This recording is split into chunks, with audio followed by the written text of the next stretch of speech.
Hi everyone, this is Amy and welcome back to my channel. Today we're making Kobacha squash soup. I picked up this half Kobacha at the Asian market and I really wanted to do something with it. Didn't have a recipe, so basically this is just a wing it type of recipe and it turned out pretty good.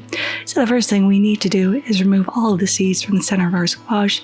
Once you get through that middle part, the rest of the seeds come out pretty easily and you can clean these up and roast them if you want to, plant them in your garden if you're lucky enough to have one, whatever you want. We just need to get all of these out. Once all of the seeds are out, we are going to peel off as much of the green skin as possible, and I chopped this in half to make it just a little easier to manage. If you go across ways, it peels much easier than going straight up and down. If you can't get all of the green off, it's fine. Just try to get the majority of it off. Then once it's all naked, we're going to chop this into evenish chunks because we want this to boil at the same time. So just going in and chopping this all up and then popping this into a large bowl. Next up, we just need to smash up 6 cloves of garlic. We don't have to give these good mince. We're going to blend this up later. So just go in using the flat of your knife and giving this a really good whack. And this can go in the same bowl as the squash. Next, we are going to thinly slice up 1 medium onion and a 2-inch piece of ginger. We're just going to roughly chop this, and now we're ready to move over the stove. Over a medium-high heat, we're going to heat up a tablespoon of neutral oil before popping in our onions and our ginger, and we'll fry these until they start turning translucent. Now I forgot to film what I was putting in here, so I'm just going to show you the bottles. I put a teaspoon each of turmeric, a teaspoon of mild curry powder, a teaspoon of cumin seeds, and this next thing is optional. I use curry leaves because I have them and I use 6 of them. If you can't find curry leaves, just add a little bit more curry powder. Once the onions have browned up a little bit, we're going to go ahead and add in our squash and our garlic along with a teaspoon of kosher salt and a half teaspoon of freshly ground black pepper.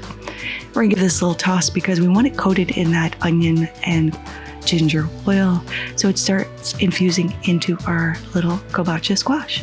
Then we're going to add 2 cups of water, giving that a little stir, and then a cup of either vegetable broth if you want to keep it vegetarian, or chicken broth. That's going right in, and we're going to boil this until the squash falls apart with a fork. At this point, you do want to shut off the heat, and you can either use a regular blender, just be careful because hot soup kind of explodes in a regular blender, or an immersion blender. I started pulling out the curry leaves, couldn't find all of them, so I just left the rest in. Going in with my immersion blender and whizzing this up until you get a really nice smooth puree. A trick to this is keep it towards the bottom as you're going so it doesn't splash up. Once you get a smooth puree, add a cup of coconut milk. Give this a little stir, and we're going to season this to your taste. So give this a taste, add more salt and pepper, and season it to your liking. Now I also zest in a teaspoon and a half or 2 teaspoons of lemon zest because I figured this would brighten this up, and it absolutely did. Now I've just put this in a nice double-walled bowl to keep it hot, adding in a tablespoon of Greek yogurt, garnishing with some fried shallots, and a sprinkle of pumpkin seeds, and this is looking spectacular. Now we can give this a little mix to get all those flavors integrated, and now we can go ahead and give this a taste. This is truly a celebration of Kobacha squash. That flavor comes through beautifully. It's silky, it's smooth.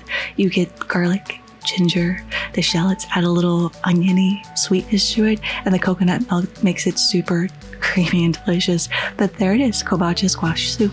I hope you all try to make this in your home. Thank you so much for spending time with me again today. I really appreciate every single one of you. If you like this video, give a like. If you loved it, please consider subscribing and hitting that notification bell if you haven't already, because I put out new videos every Thursday. Thank you again. Happy Halloween, and until next time, happy cooking.